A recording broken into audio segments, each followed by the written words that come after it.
What's up, YouTube? It's Darius back with another video, and today we're talking about how I got a $50,000 credit line in 2020. Let's get into it.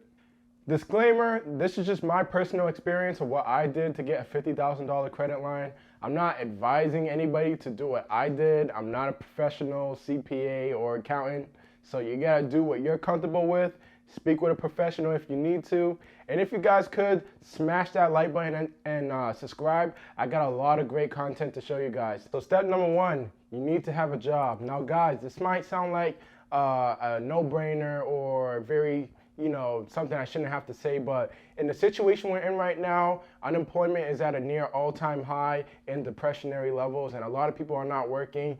You're probably watching this video, I'm probably not working. So guys, you need to have a stable job in place right now before you go and apply for your first credit card. All right, so step number two, guys, apply for your first credit card at a local credit union bank. Now, the reason why I chose a local credit union bank is because they tend to be more lenient when giving out credit to people, since it's a not-for-profit type of bank. Usually all the money they make go back into the system. So I like to work with credit union banks, tend to, lend credit to people who make lower incomes. So, if you make less income, or you probably are if you're starting out and you're looking for your first credit card, go to a local credit union bank, but make sure you've been working your job for at least 3 months before you go for your first credit card. Banks are now starting to verify income. So guys, if you're collecting that $600 a week, that's nice and everything, but that's not your real income. And don't be telling banks that's your real income, because it's not. Plus, they're gonna want you to verify your income with pay stubs and things like that. Now, the reason that I say for you guys to use it for at least a year, because you guys want to build up that credit history before you go apply for another credit card too soon. Applying for another credit card just after you got a credit card can get you declined very fast, and it can show that you're a desperate borrower. So you do not want to seem like a desperate borrower, because if you get declined, that will, one, be an inquiry, and two, show up on your credit report as being denied for a credit card. And right now in the situation we're in, banks are looking out for that stuff. If you seem like a risky borrower, that's when they decline you, and it can make it 10 times harder for you to get your next credit card, especially in the situation that we're in right now. So step number three, after you guys had your first credit card for more than a year, step number three is to go and apply for a credit card every 6 months for 2 years straight. So the reason why I do this is so you give yourself enough time after holding your credit card for a year. Once you apply for your next credit card, you should get approved for your next one as long as you had a good track record, making your payments on time. I pay all my credit card balances, I pay in full, so I don't have no debt, so I don't pay no interest. So these are type of things you want to do before you go apply for your next credit card, and you guys can have a nice track record. So you should get approved for your first one, then 6 months later, apply for your another one, then another 6 months later, you apply for your next credit card. I did this for 2 years straight, which totaled me out to 5 credit cards after 3 years. Now guys, when you guys are out there picking out your credit cards and you don't really know which one to get after, you've been holding on to your first credit card for a year and you're looking for your second credit card, I would highly recommend to use Credit Karma. Now I know I hear other people's opinions out there saying, oh, Credit Karma's off by like 5-10 points, da-da-da-da-da. But guys, it's not really that bad. I like Credit Karma a lot. They tend to be in the ballpark range when I compare it to my other credit reports. And yeah, Credit Karma will also let you know what cards you're most likely going to get approved for. So try to look for cards that have 0% interest and also have that cash back bonus. When you spend like $500, you get $200 cash back. I was using this strategy for a while. They call it credit card churning, when you look for credit cards that have the cash back bonuses before you go make some large purchases.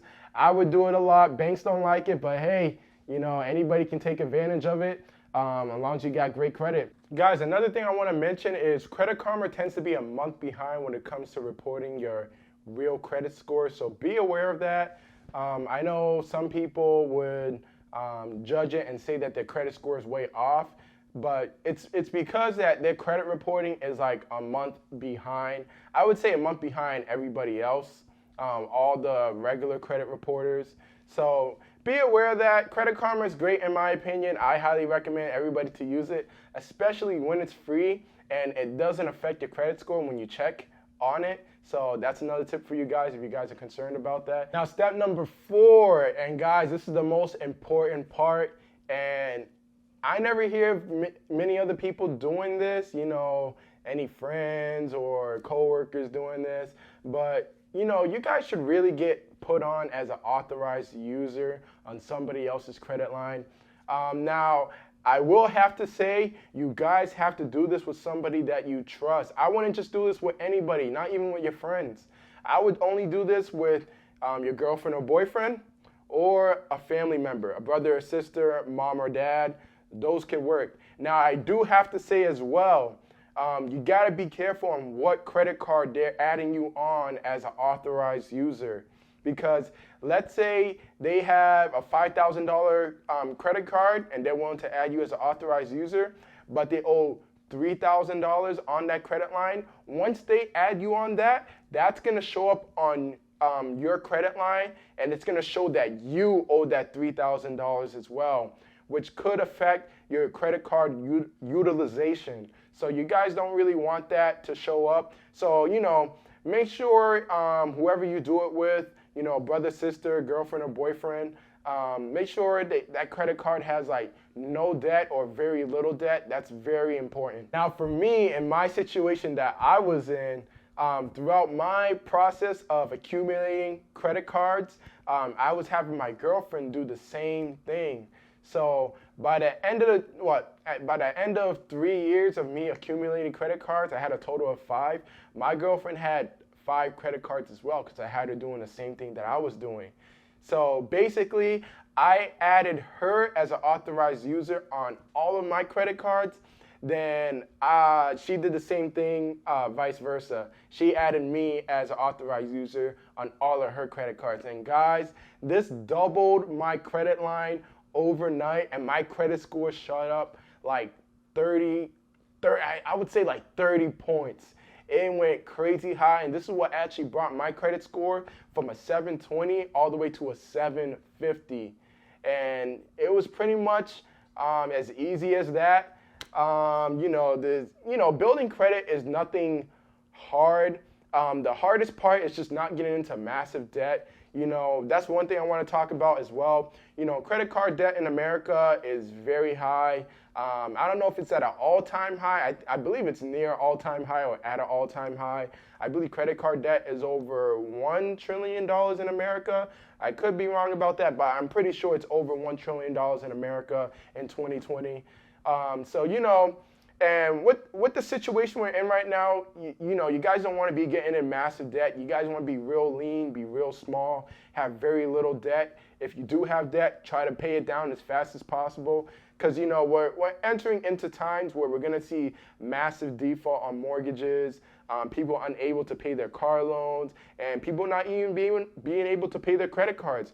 And, you know, it's going to be a real depressing time. But, you know, if you guys are responsible with your credit, have very low debt, you guys are going to be able to maneuver throughout this depression and capitalize on massive opportunities. And that's what I'm preparing you guys for. I want you guys to capitalize on this so I can, you know, excel and thrive. And I want to see you guys excel and thrive as well. So yeah, guys, make sure you guys smash that like button, turn on post notifications so you know when I post again, and, you know, subscribe.